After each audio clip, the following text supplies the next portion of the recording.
Hello, I'm David Chaston with 90 at 9, brought to you by interest.co.nz. This week, get everything you need to know in 90 seconds at 9 o'clock, with news of a downshift in economic activity that is falling to eye-watering levels. But first up, at the World Trade Organization, 17 key countries have joined together to sideline the US, reviving its disputes resolution functions with a multi-party interim appeal arbitration agreement. Those countries include the European Union, Australia, New Zealand, and interestingly, both China and Taiwan. And Singapore is reporting that Australia, Canada, South Korea and New Zealand have agreed to facilitate a resumption in essential cross-border travel to keep global supply chains operational.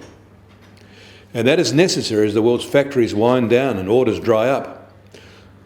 There were 2 April factory PMIs out for the US manufacturing sector, and both fell sharply. The local ISM one, however, didn't fall as much as anticipated, whereas the internationally benchmarked one did, and more than expected. In both, however, it was the collapse of new orders that registered most strikingly. Not helping markets is the US administration threatening a new round of tariffs on China as a way to revive its re-election prospects. The latest update to the Atlanta Fed's GDP Now model shows second quarter 2020 shrinkage of the US economy running at very worrying levels, down 16%. That suggests the loss of economic activity is almost $1 trillion in the quarter. And Boeing is seeking $25 billion in bond funding to pay its bills. And they're in a market being flooded with US Treasury offerings. This quarter, more than $1.9 trillion of US Treasury issuance will be made, and markets worry that buyers for that sort of flood just aren't there. Going the other way, China's official PMIs are both showing small expansions in both manufacturing and the service sectors. Interestingly, these official surveys have tended to be more conservative than the equivalent private sector ones.